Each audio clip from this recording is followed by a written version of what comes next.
गांव में आदित्य और अशोक नाम के दो गरीब भाई रहा करते थे। दोनों गांव में छोटी मोटी मजदूरी करके किसी तरह अपना गुजारा किया करते थे।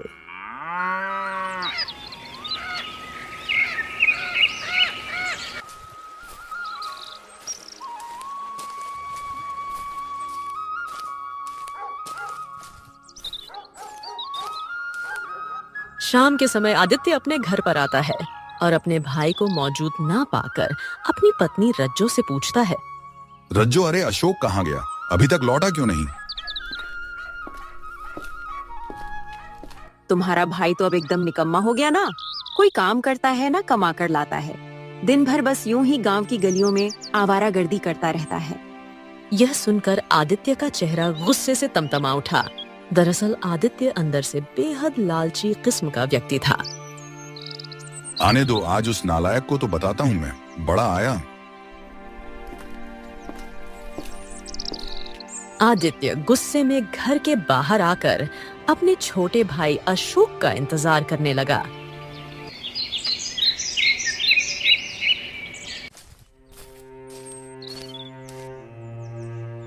क्यों रे, कहाँ मर गया था तू? भैया वो काम की तलाश में गया था। बड़ा आया काम की तलाश में? अरे बस यूं ही काम की तलाश में ही घूमता रहेगा या कुछ करेगा भी? अरे कोई भी छोटा मोटा काम पकड़ ले। ये घर मुफ्त की रोटियों का अड्डा नहीं है और मैं कोई मूर्ख नहीं हूँ जो दिन रात मेहनत करके कमाऊं और तू आवारा घूमते हुए हराम की खाए। अरे मेरी बीवी है, कल को बच्चे होंगे, उनके बारे में भी सोचना है मुझे, समझ गया? यह कहकर आदित्य गुस्से में घर के अंदर चला गया। अपने भाई की कड़वी बातों से अशोक अंदर तक टूट गया और बिना कुछ खाए ही चुपचाप सो गया।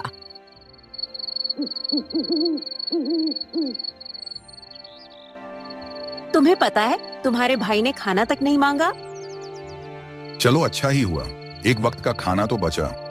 ये सब ठीक है, लेकिन कल को जब हमारे बच्चे होंगे तब तुम अपने भाई का क्या करोगे? अरे सीधा सीधा बोलो रज्जो, कहना क्या चाहती हो? तुम मूर्ख के मूर्ख ही रहोगे। आज वो कुंवारा है इसलिए चुप है। कल को उसकी भी बीवी आएगी और वो भी इस घर में हिस्सा मांगेगी। आधा घर तो उसके हिस्से में चला जाएगा, फिर हमारे बच्चों के लिए क्या बचेगा? यह सुनकर आदित्य एकदम चौंक गया।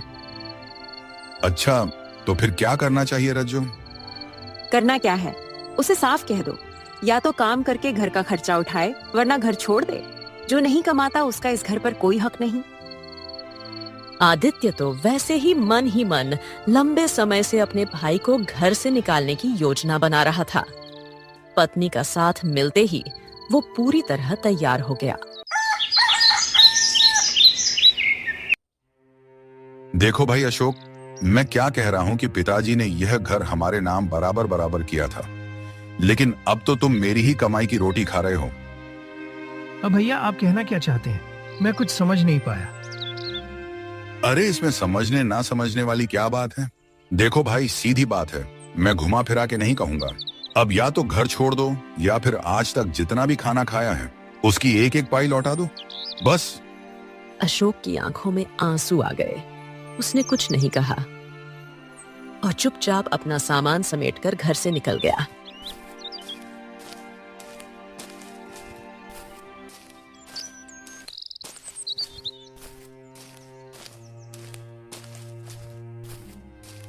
इधर अशोक अपनी आंखों में आंसू लिए गांव के एक पेड़ के नीचे बैठ गया। तभी वहां से गांव का मुखिया गुजरा।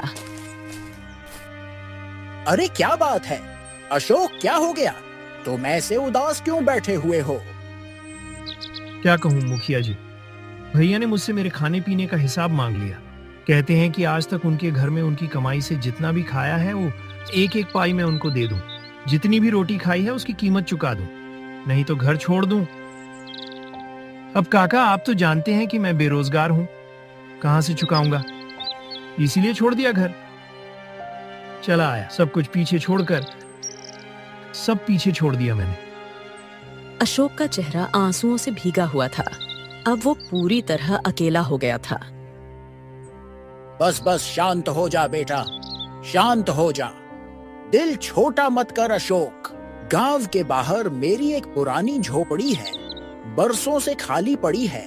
तुम चाहो तो जब तक चाहो वहां रह सकते हो। मुखिया जी, मैं जीवन भर आपके इस उपकार को नहीं भूलूंगा। बहुत बहुत धन्यवाद आपका, बहुत बहुत धन्यवाद। मुखिया मुस्कुराते हुए वहां से चला गया।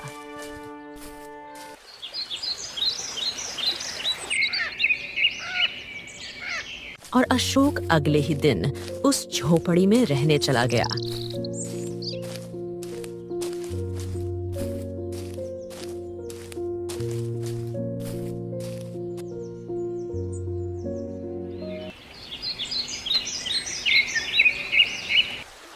अशोक रात भर बड़ी मेहनत से झोपड़ी की साफ सफाई करता रहा और मेहनत के बाद उसने झोपड़ी को रहने लायक बना दिया।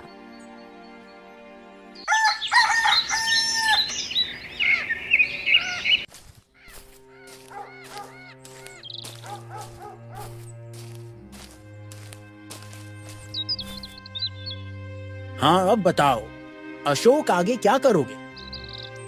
मुखिया जी, मैं कोई बड़ा काम तो नहीं जानता, बस मजदूरी करना ही आता है मुझे। देखो बेटा, गांव छोटा है, यहाँ मजदूरी का काम मुश्किल से मिलता है, लेकिन जंगल में लकड़ियां काटो और दूसरे गांव में बेचो, यह बड़ा अच्छा काम है। लकड़ियां अच्छे दामों में बिकती हैं और कमाई भी बढ़िया हो जाती है। अशोक को मुखिया की सलाह पसंद आई। अगले ही दिन अशोक कुल्हाड़ी लेकर जंगल चला गया और लकड़ियां काटकर उन्हें बेचने लगा। कुछ ही समय में उसकी आमदनी अच्छी होने लगी।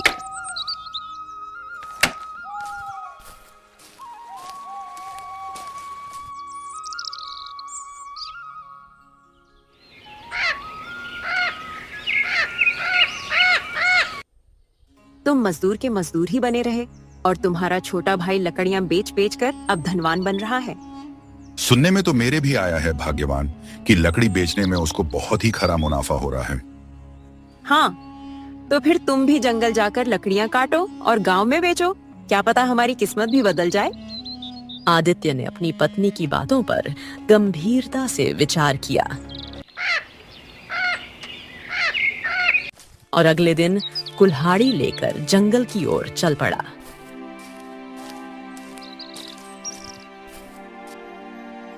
हाँ, ये पेड़ की लकड़ियां बड़ी मजबूत लग रही हैं। वृक्ष भी काफी पुराना है। ठीक है, बस यही काट कर बेचूंगा, बड़ा अच्छा मुनाफा होगा। जैसे ही आदित्य कुल्हाड़ी उठाता है, उसकी नजर झाड़ियों के पीछे कुछ चमकती हुई चीज पर पड़ती है। अरे वो क्या है? वो दौड़कर झाड़ियों की ओर गया और देखा एक सुनहरा चमकदार अंडा वहां पड़ा हुआ था, जो चमकीले कीड़ों की तरह चमक रहा था। हे भगवान, हे भगवान, हे भगवान, तूने तो पहले ही दिन मेरा भाग्य बदल दिया। सोने का अंडा अगर पहले पता होता तो मैं तो कभी मजदूरी ही ना करता। तभी एक भारी सी आवाज आदित्य के कानों में गूंजी। इस अंडे को ले जाने से पहले एक बात सुन ले। इस अंडे को अपनाना होगा, तभी तेरा भाग्य बदलेगा। अचानक पीछे से आई आवाज से आदित्य चौंक गया और पीछे पलटा। इस अंडे के साथ जो कुछ भी तुझे मिलेगा उसे अपनाना होगा, तभी यह तेरा भाग्य बदलेगा। हाँ हाँ साधु महाराज, क्यों नहीं अपनाऊंगा। यह अंडा भी मेरा हो गया और जो कुछ भी इसके साथ है वह भी मेरा है। इतना कहकर आदित्य दौड़ता हुआ घर लौट गया।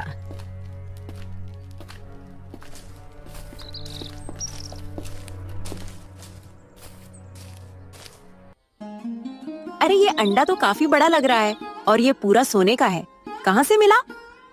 जंगल में और कहां। और सुनो, एक साधु मिले थे। उन्होंने कहा कि इस अंडे के अंदर से जो कुछ भी मिलेगा उसे अपनाना होगा, तभी यह अंडा हमारा भाग्य बदल देगा। अजी छोड़िए उन साधुओं की बातों को, जरा सोचो इस अंडे को कितने अच्छे दाम पर बेच सकते हैं, पूरा खेत खरीद सकते हैं। हाँ, बात तो तुम सही कह रही हो। वैसे भी बस साधु पहेलियों में बातें कर रहा था, जो मिलेगा अपना होगा। अरे जब सोने का अंडा ही मिल गया है बस अंडे का मिलना ही तो मेरे भाग्य का बदलना है। आदित्य की आंखों में चमक आ गई। एक काम करता हूँ भाग्यवान, कल सुबह ही राजगढ़ जाकर इसे अच्छे सुनार को बेच आता हूँ।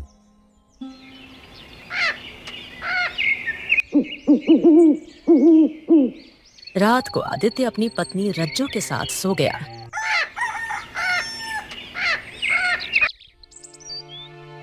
अरे ओ रज्जो, मेरी प्यारी रज्जो, उठो उठो, मैं राजगढ़ की ओर जा रहा हूँ। रज्जू उठकर बैठ गई। आदित्य जैसे ही सोने के अंडे को उठाने ही वाला था कि अंडा अचानक हिलने लगा और देखते ही देखते फट गया। अंडे के अंदर का दृश्य देखकर आदित्य और रज्जू दोनों स्तब्ध रह गए। अरे इसके अंदर तो मैना पक्षी है और यह तो घायल लग रही है, बहुत ही बीमार है। मैना पक्षी धीरे धीरे आंखें खोलकर उन्हें देखने लगी। अरे लेकिन भाग्यवान साधु महाराज ने तो कहा था कि अंडे के अंदर जो कुछ भी होगा उसे अपनाना होगा, लेकिन यह तो बहुत ही घायल और एक बीमार मैना है।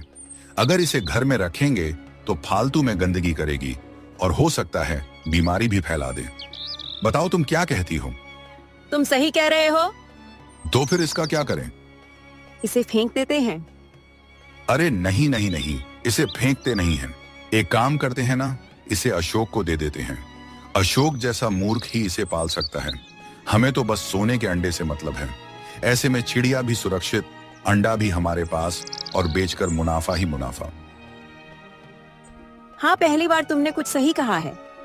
आदित्य मैना पक्षी को उठाकर सीधा अशोक की झोपड़ी की ओर चला गया। अपने बड़े भाई को देखकर अशोक चौंक गया। अरे अशोक सुनो, यह पक्षी मुझे घर के बाहर घायल अवस्था में मिली है। अरे राम राम, बेचारी बड़ी बीमार लग रही है।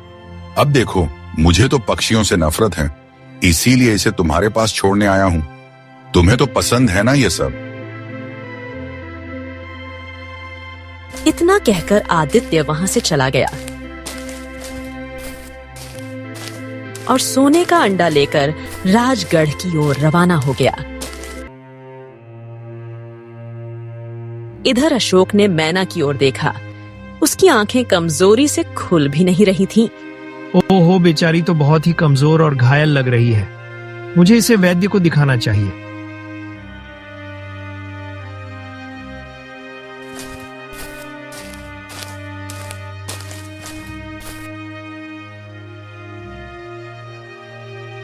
वैद्य जी, जरा देखिए तो सही, यह बेचारी मैना पक्षी बहुत ही बीमार और घायल है।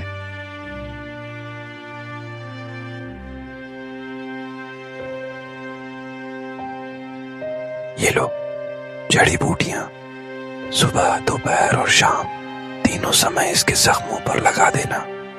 चिंता मत करो, कुछ ही समय में ठीक हो जाएगी। ठीक है, जाओ।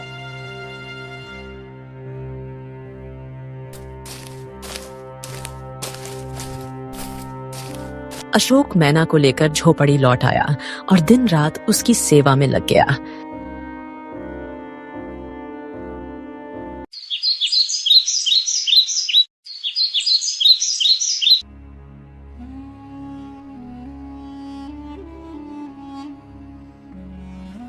राजगढ़ से लौटकर आदित्य ने स्वर्ण मुद्राओं से भरी पोटली अपनी पत्नी के हाथ में रख दी। अरे इतनी सारी स्वर्ण मुद्राएं। अरे मेरी प्यारी रज्जो, वो अंडा बहुत ही महंगे दामों में बिका है। हम मालामाल हो गए। इसका मतलब मेरी सोच बिल्कुल सही थी। अब एक काम करो, इस धन से एक बड़ा खेत खरीद लो।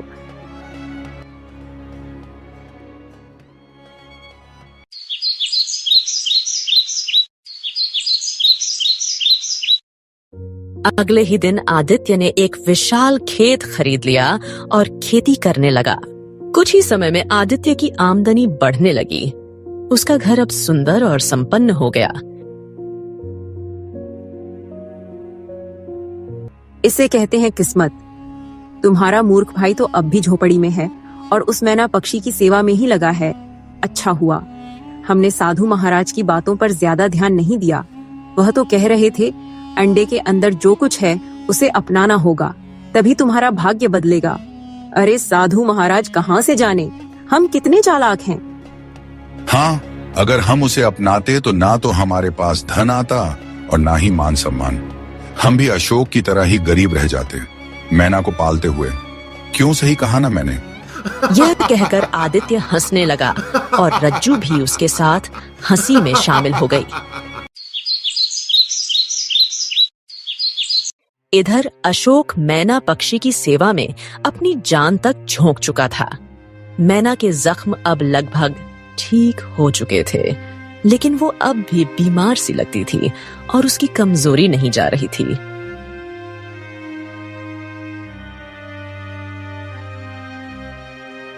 ओहो, तुम्हारे सारे जख्म तो भर गए हैं, लेकिन न जाने कौन सी बीमारी है तुम्हें जो ठीक होने का नाम नहीं ले रही। वैद्य जी भी कह रहे थे कि उन्होंने हर तरह की जड़ी बूटी आजमा ली, लेकिन कुछ असर नहीं हो रहा। क्या करें? अशोक इतना ही बोल पाता है कि अचानक मैना पक्षी उसकी ओर देखकर इंसानी आवाज में बोल उठती है। मेरी बीमारी जड़ी बूटियों से ठीक नहीं होगी अशोक। मैना के मुंह से इंसानी आवाज सुनकर अशोक चौंक गया। डर से वो पीछे हट गया और उसे घबरा कर देखने लगा। डरने की जरूरत नहीं है अशोक, कम से कम तुम तो मत डरो। इस संसार में केवल तुम ही हो जिसने मेरी निस्वार्थ सेवा की है, जबकि तुम्हारे भाई ने तुमसे झूठ बोला। अरे क्या मतलब है तुम्हारा? मेरे भाई ने मुझसे झूठ बोला? क्या तुमने नहीं देखा तुम्हारे भाई के दिन अचानक कैसे बदल गए? वो जो एक मामूली मजदूर था, आज उसके पास खेत है, धन है, मान-शान है। हाँ, लेकिन भैया शुरू से मेहनती थे, तो हो सकता है कि उन्होंने कोई व्यापार किया हो और मुनाफा हो गया हो। नहीं, तुम्हारे भाई को जंगल में एक सोने का अंडा मिला था। उसी अंडे से मैं निकली थी, घायल और बीमार अवस्था में, लेकिन उसने मुझे नहीं अपनाया, तुम्हें सौंप दिया और स्वयं सोने का अंडा बेचकर राज्य में धन कमाने चला गया। यह सुनकर अशोक गहरी सोच में डूब गया। वैसे मुझे इस बात का कोई अफसोस नहीं है। मुझे तो खुशी है कि जब भैया तुम्हें देकर गए थे तो तुम बहुत बीमार थे, बोल भी नहीं सकती थी। देखो अब तुम्हारे सारे जख्म भी भर चुके हैं, बस तुम्हारी कमजोरी दूर हो जाए, यही मेरे लिए सबसे बड़ा इनाम होगा। मेरे शरीर में जो भीतरी कमजोरी है वो केवल जंगल में स्थित लाल तालाब के जल से ही ठीक हो सकती है। लाल तालाब का पानी? ओह, लेकिन वहां तो राक्षसी रहती है और जो भी वहां गया है वह कभी लौट कर नहीं आया। राक्षसी वहां हर आने वाले से एक सवाल पूछती है और कोई भी उसका उत्तर आज तक दे ही नहीं पाया। मैं जानती हूँ, लेकिन मेरा जीवन अब उसी जल पर निर्भर है। अगर वो जल मुझे नहीं मिला तो मैं ज्यादा दिन नहीं जी पाऊंगी। इतना कहते ही मैना की आंखों में आंसू आ गए। अरे अरे, क्या हो गया? क्या हो गया? मैं अपनी सेवा को व्यर्थ नहीं जाने दूंगा। ठीक है, ठीक है, चिंता मत करो, मैं तुम्हें ठीक करने के लिए हर कोशिश करूंगा। अगर लाल तालाब का जल तुम्हारा इलाज है, कोई बात नहीं, मैं वो लेकर आऊंगा। हाँ, चिंता मत करो। लेकिन वहाँ तुम्हारी जान को खतरा है। अरे, मुझे ईश्वर पर भरोसा है। मैना, तुम यहीं पर मेरा इंतजार करना, है ना? मैं लाल तालाब का पानी लेकर ही लौटूंगा। इतना कहकर अशोक झोपड़ी से बाहर निकल गया।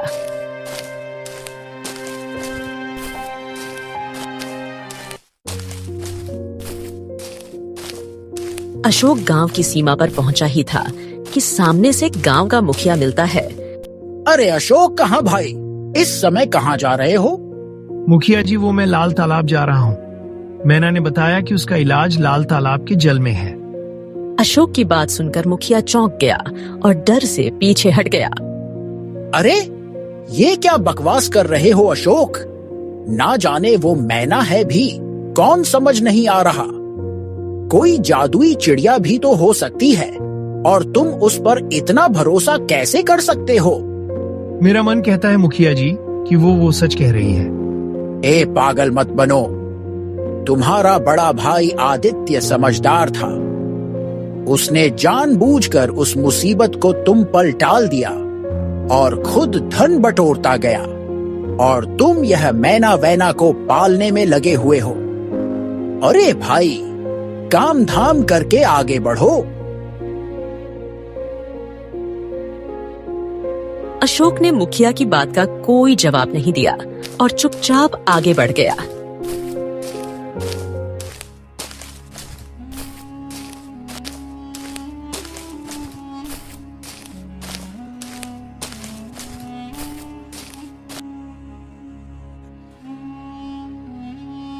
अरे जाओ भाई, जाओ, अपने भाई को रोको।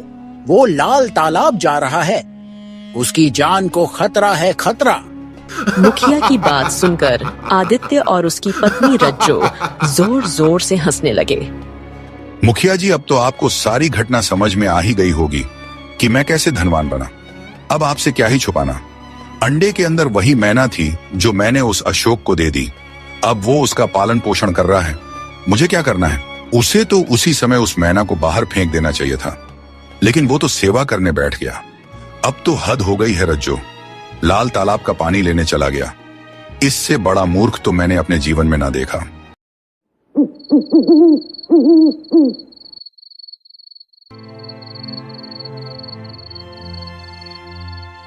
अरे कैसे भाई हो तुम? अरे तुम्हारा छोटा भाई मौत के मुंह में जा रहा है और तुम उसका मजाक उड़ा रहे हो। मुखिया जी, रात बहुत हो गई है। आप भी अपने घर जाइए, सोइए और हमको भी चैन से सोने दीजिए। अशोक अब मेरा भाई नहीं रहा। मैं एक धनवान आदमी हूँ और मैं गरीबों से कोई रिश्ता नहीं रखता। चलिए, शुभ रात्रि, नमस्ते, जाइए। मुखिया गुस्से से तमतमाता हुआ वहां से चला गया।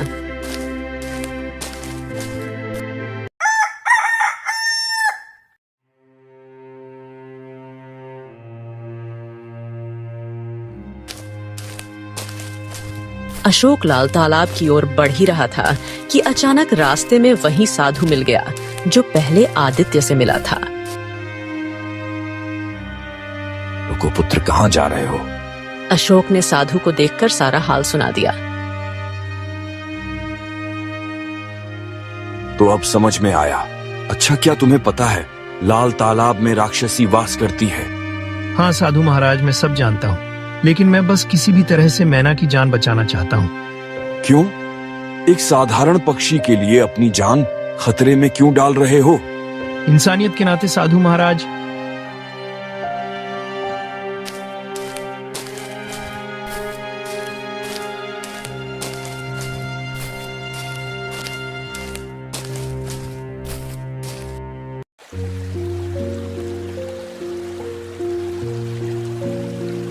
अशोक तालाब के पास पहुंचा। तभी जल से एक गंभीर आवाज गूंज उठी। इस तालाब का जल लेने से पहले एक प्रश्न का उत्तर देना होगा। पूछो। पहले ये बता, तू इस जल को क्यों लेने आया है? अशोक ने पूरी घटना विस्तार से बताई।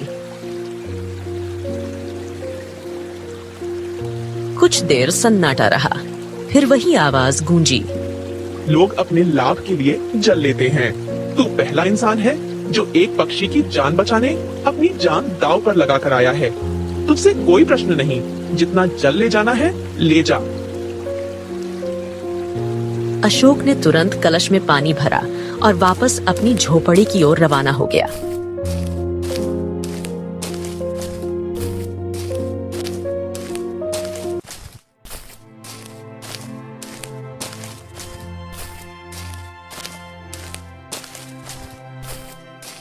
झोपड़ी में मैना पक्षी अब भी उदास बैठी थी। अशोक को देखकर उसकी आंखें चमक उठीं। तभी वहां मुखिया आ गया। अरे वाह वाह अशोक, तुम्हें देखकर बड़ी खुशी हो रही है।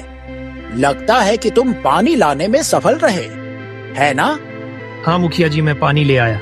तभी आदित्य और रज्जो वहां पहुंच गए। अरे यह क्या? मैं तो यह सोचकर आया था कि अब तेरी मौत की खबर मिलेगी, लेकिन तू तो। अशोक ने कोई उत्तर नहीं दिया। वो सीधे कलश को मैना के आगे रखता है। हाँ, अब लो मैना। पहले तुम जल पियो। मैं तुम्हें इस हालत में और नहीं देख सकता। पियो पियो, आराम से पियो। लो।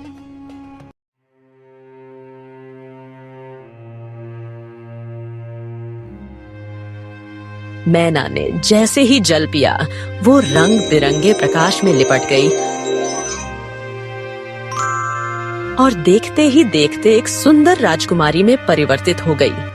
यह देखकर मुखिया, आदित्य और रज्जो की आंखें फटी की फटी रह गई। हाँ, तुम तो मतलब राजकुमारी सुलेखा हो। तभी अचानक रंग बिरंगे प्रकाश में वही साधु प्रकट हुआ। मैंने तुझसे कहा था, अंडे के अंदर जो कुछ भी मिलेगा उसे भी अपनाना होगा, तभी तेरा भाग्य बदलेगा। लेकिन मैना पक्षी तेरी किस्मत में थी ही नहीं। तूने उसे अपने हाथों से अपने छोटे भाई को सौंप दिया। साधु महाराज, आखिरकार यह सब क्या माजरा है? मैं बताती हूँ। मैं बहुत घमंडी थी।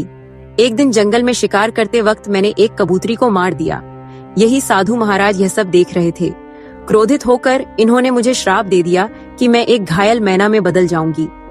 इतना बोलकर वो चुप हो गई। कुछ देर बाद राजकुमारी ने फिर सिर झुकाकर कहना शुरू किया। जब मैंने क्षमा मांगी तो इन्होंने कहा, यदि कोई व्यक्ति मुझे निस्वार्थ रूप से अपनाएगा, मेरी सेवा करेगा और लाल तालाब का जल लाकर मुझे पिलाएगा, तभी मैं श्राप से मुक्त हो पाऊंगी। इसीलिए मैंने आदित्य को चेताया था, लेकिन उसने धन चुना और तूने सेवा। मेरे पिता बहुत प्रसन्न होंगे। मेरा कोई भाई नहीं है और मैं तुमसे ही विवाह करूंगी। तुम ही इस राज्य के भावी राजा होगे।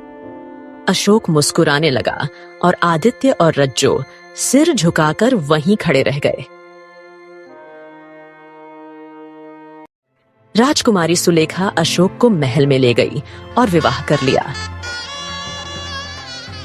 अशोक अब पूरे राज्य का राजा बन गया।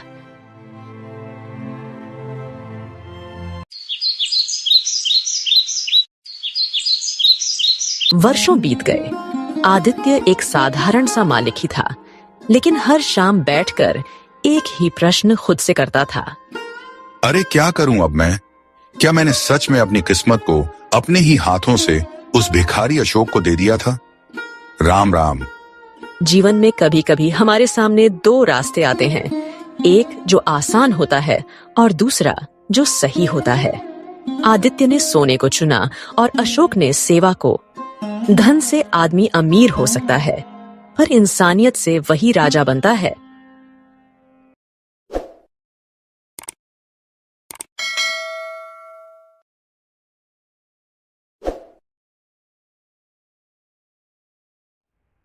जय हिंद दोस्तों, कैसे हैं आप सभी? तो चलिए स्टार्ट करते हैं अपनी मोस्ट इम्पोर्टेंट क्वेश्चन वाली वीडियो। इस वीडियो को आपको लास्ट तक देखना है और वीडियो को लाइक करना है और वीडियो के नीचे कमेंट भी करना है कि आपको वीडियो कैसी लगी। तो चलिए देर न करते हुए वीडियो को स्टार्ट करते हैं। आज का हमारा पहला क्वेश्चन है, अंतरिक्ष विभाग की स्थापना कब हुई थी? तो इसके ऑप्शन है 1863, 1972, 1969 और 1965। तो इसका जो राइट आंसर है वो है ऑप्शन बी, 1972। चलिए अब नेक्स्ट क्वेश्चन पर बढ़ते हैं। नेक्स्ट क्वेश्चन है कि अंतरिक्ष में जाने वाली प्रथम महिला है। तो इसमें ऑप्शन है Yuri Gagarin, Santosh Yadav, Valentina Tereshkova या फिर बछेंद्री पाल। तो इसका जो राइट आंसर है वो है ऑप्शन सी, वेलेंटीना तेरेस्कोवा। अंतरिक्ष में जाने वाली प्रथम महिला थी ये। नेक्स्ट क्वेश्चन है कि सोडियम का प्रतीक है। तो इसमें ऑप्शन है एस, एसओ या फिर Na या फिर Sn। तो सोडियम का जो प्रतीक होता है वो होता है Na। तो इसका ऑप्शन सी राइट आंसर हो गया। आपने देखा होगा नमक में सोडियम आता है तो NaCl जो है नमक का फॉर्मूला होता है उस पर लिखा होता है। तो चलिए नेक्स्ट है कि AU, AG, CU तथा Fe में सबसे अधिक तन्य कौन है? तो इसके जो ऑप्शन है वो है AU, AG, CU या फिर Fe। तो इसका जो राइट आंसर है वो है ऑप्शन ए, AU। तो AU क्या होता है कि सबसे तन्य होता है। AU का मतलब होता है सोना और AG का मतलब होता है चांदी, CU का होता है कॉपर और Fe का होता है लोहा। चलिए नेक्स्ट है कि 18 कैरेट में कितना प्रतिशत शुद्ध सोना पाया जाता है? तो देखिए जो 100% होता है तो वो होता है 24 कैरेट। तो जो 24 कैरेट होता है वो होता है 100%। तो इसी तरह से जो 18 कैरेट होता है वो होता है 75%। चलिए अब इसी के साथ नेक्स्ट क्वेश्चन पर बढ़ते हैं। तो 18 कैरेट में 75% हो गया और 24 कैरेट में होता है 100%। नेक्स्ट है कि डायनामाइट में मुख्य रूप से होता है। तो इसके ऑप्शन है TNT, नाइट्रोग्लिसरीन, फिक्रिक अम्ल या फिर RDX। तो इसका जो राइट आंसर है वो है ऑप्शन बी, नाइट्रोग्लिसरीन। तो डायनामाइट में मुख्य रूप से नाइट्रोग्लिसरीन होता है। नेक्स्ट है कि सिंदूर किसे कहते हैं। तो इसके ऑप्शन है लाल लेड, HGS, दोनों या फिर इनमें से कोई नहीं। तो इसका जो राइट आंसर है वो है ऑप्शन बी, HGH। HGS जो है सिंदूर को कहते हैं। नेक्स्ट है कि Fe रासायनिक प्रतीक है। तो Fe जो प्रतीक होता है वो होता है लोहे का, जैसे कि मैं अभी बता चुका हूँ। तो इसके ऑप्शन है टिन, लोहा, तांबा या फिर एल्युमिनियम। तो जो Fe होता है वो होता है रासायनिक प्रतीक लोहे का। तो लोहे का प्रतीक होता है Fe। नेक्स्ट है कि अंतरिक्ष में प्रवेश करने वाली प्रथम भारतीय महिला कौन थी। तो इसके ऑप्शन है कल्पना चावला, कमला मुखर्जी, संतोष, ये यादव लिख रहा है लेकिन यहाँ पर है यादव। तो यहाँ पर ये थोड़ा वर्ड गलत है, इसकी जगह आएगा यादव। यहाँ पर जो है चय का हम बना लेंगे ये। तो इस तरह से ये हो गया यादव। और नेक्स्ट और जो डी ऑप्शन है वो है सुनीता विलियम्स। तो इसका जो राइट आंसर है वो है ऑप्शन ए, कल्पना चावला। तो अंतरिक्ष में प्रवेश करने वाली प्रथम भारतीय महिला थी कल्पना चावला। चलिए अब नेक्स्ट है कि चंद्र तल पर मनुष्य को उतारने वाला प्रथम अंतरिक्ष यान है। तो इसके ऑप्शन है स्पुतनिक प्रथम, अपोलो 11, लूना 16 या फिर अपोलो 21। तो इसका जो राइट आंसर है वो है ऑप्शन बी, अपोलो 11। तो अपोलो 11 प्रथम अंतरिक्ष यान था जिसने चंद्र तल पर यानी कि चंद्रमा की सतह पर मनुष्य को उतारा था। चलिए नेक्स्ट क्वेश्चन है हमारा, विदेशी भूमि से छोड़ा गया भारत का पहला वैज्ञानिक उपग्रह है। तो इसके ऑप्शन है आर्यभट्ट, रोहिणी, अप्सरा या फिर इनसेट 2A। तो इसका जो राइट आंसर है वो है ऑप्शन ए, आर्यभट्ट। तो विदेशी भूमि से जो भारत का पहला वैज्ञानिक उपग्रह छोड़ा गया था उसका नाम था आर्यभट्ट। चलिए इसके साथ नेक्स्ट क्वेश्चन पर बढ़ते हैं। नेक्स्ट है कि ऑटोमोबाइल बैटरी में कौन सा अम्ल प्रयोग किया जाता है। तो इसके ऑप्शन है NaCl, HCl, HNO3, H2SO4। तो इसका जो राइट आंसर है वो है ऑप्शन डी, H2SO4। तो ऑटोमोबाइल बैटरी में जो अम्ल प्रयोग किया जाता है वो होता है H2SO4। नेक्स्ट है कि ऑयल ऑफ विट्रियोल किसे कहते हैं। तो इसके ऑप्शन जो हैं ZnSO4, H2S, H2S7, O8 या फिर H2SO4। तो जो ऑयल ऑफ विट्रियोल जिसे कहते हैं उसका नाम है H2SO4, यानी ऑप्शन डी, H2SO4 को जो है ऑयल ऑफ विट्रियोल कहते हैं। नेक्स्ट है कि चांदी का रासायनिक प्रतीक है। तो ये आप जानते होंगे। तो चांदी का जो रासायनिक प्रतीक होता है वो होता है Ag।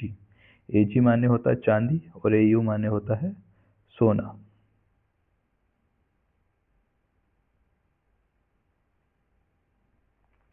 चलिए हम नेक्स्ट आगे बढ़ते हैं अगले क्वेश्चन पर।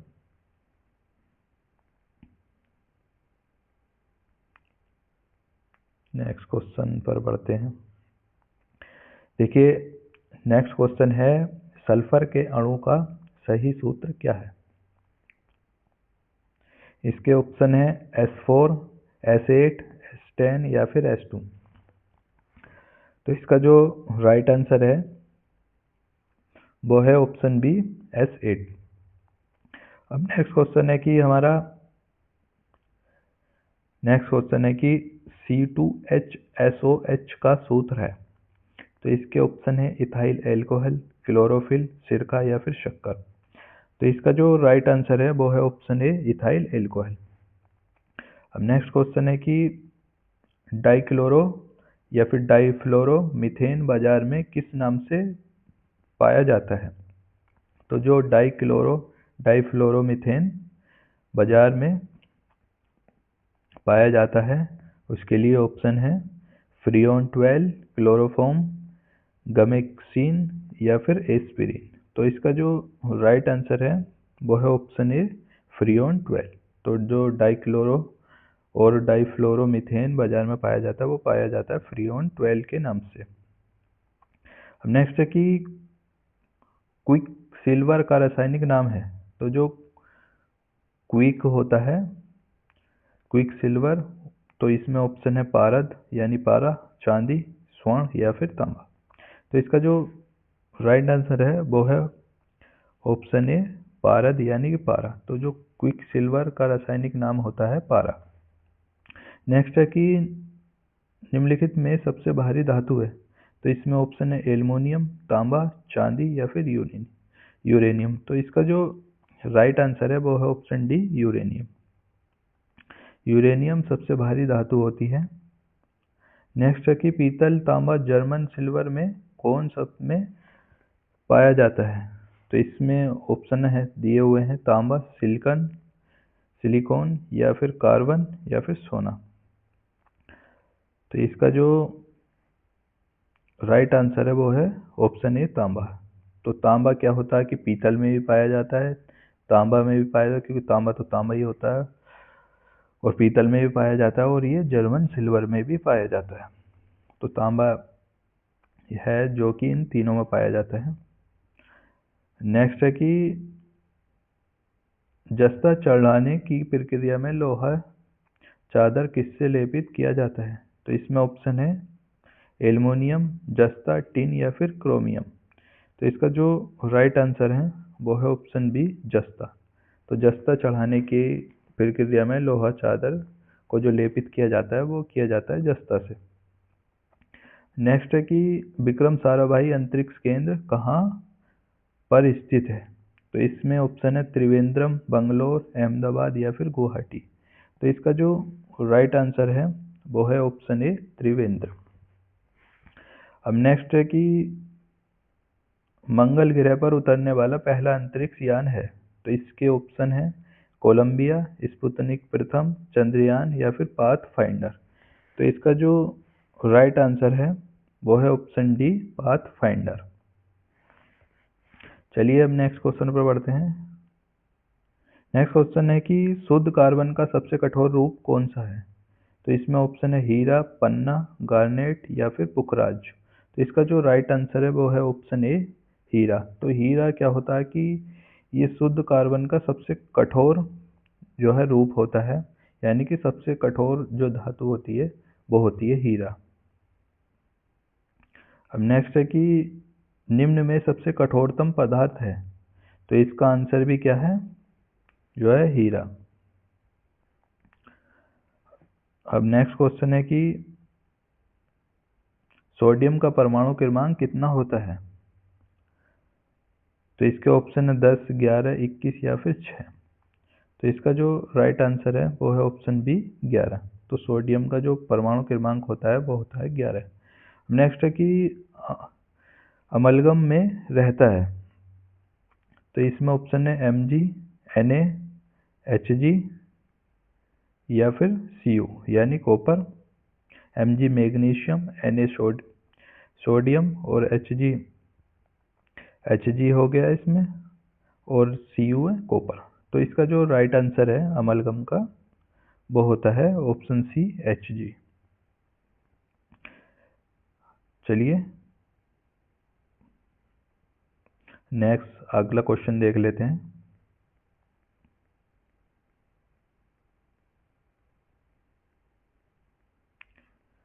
चलिए नेक्स्ट क्वेश्चन है हमारा कि अधिकतम तन्यता वाला धातु है।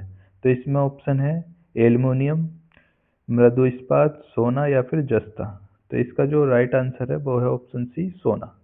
तो सोना क्या होता है? ये अधिकतम तन्यता वाला धातु होता है। चलिए अब नेक्स्ट क्वेश्चन देख लेते हैं। नेक्स्ट क्वेश्चन है कि निम्नलिखित में से किस धातु का तार आसानी से खींचा जा सकता है? तो इसमें ऑप्शन है टिन, तांबा, लेड या फिर जस्ता। तो इसका जो राइट आंसर है वो है ऑप्शन बी, तांबा। तो तांबा एक ऐसा धातु है जो इन चारों ऑप्शन में जो कि आसानी से खींचा जा सकता है, इसलिए इसका आंसर हो गया तांबा। अब नेक्स्ट क्वेश्चन है कि निम्न में से कौन तार खींचने योग्य सबसे नमनीय है? नमनीय धातु है, तो इसका जो आंसर है वो है सोना। तो सोना क्या होता है? एक सबसे नमनीय धातु होता है जो खींचने योग्य जो है ना, मतलब वो काफी ज्यादा मुलायम होता है। तो इसी तरह से अब नेक्स्ट क्वेश्चन पर बढ़ते हैं। नेक्स्ट है कि जल में सबसे कम घुलनशील गैस है। तो इसमें ऑप्शन है N2, NH3, CO2 या फिर HCl। तो इसमें इसका जो राइट आंसर है वो है ऑप्शन ए, N2। तो N2 क्या होता है? जल में सबसे कम घुलनशील गैस होती है। ये N2 मतलब नाइट्रोजन होता है। अब नेक्स्ट है कि CaCO3 में कार्बन का प्रतिशत है। तो इसमें ऑप्शन है 6, 16, 8 या फिर 12, यानी 6, 16, 8 या फिर 12। तो इसका जो राइट आंसर है वो है ऑप्शन डी, 12। तो CaCO3 में कार्बन का प्रतिशत 12 होता है। चलिए नेक्स्ट क्वेश्चन देख लेते हैं। नेक्स्ट है कि हेलोजनों में सर्वाधिक प्रभावशाली ऑक्सीकरण करता है। तो इसमें ऑप्शन है क्लोरीन, ब्रोमीन, फ्लोरीन या फिर आयोडीन। तो इसका जो राइट आंसर है वो है ऑप्शन सी, फ्लोरीन। अब नेक्स्ट है कि अम्ल वर्षा मुख्यतः किस गैस के कारण होती है? तो इसमें ऑप्शन है N2, CO2, SO2 या फिर CO। तो इसका जो राइट आंसर है वो है ऑप्शन सी, SO2, यानी सल्फर डाइऑक्साइड के कारण क्या होता है कि अम्ल वर्षा होती है। अब नेक्स्ट है कि मीथेन का रासायनिक सूत्र है। तो इसमें ऑप्शन है C2H6, CH4, C2H2, C2H4। तो इसका जो राइट आंसर है वो है ऑप्शन बी, CH4। तो मीथेन का जो रासायनिक सूत्र होता है वो होता है CH4। चलिए अब नेक्स्ट देख लेते हैं। नेक्स्ट है कि सोडा वाटर बनाने के लिए कौन सी गैस प्रयुक्त की जाती है? तो इसमें ऑप्शन है NO, CO, CO2 या फिर SO2। तो इसका जो राइट आंसर है वो है ऑप्शन सी, CO2।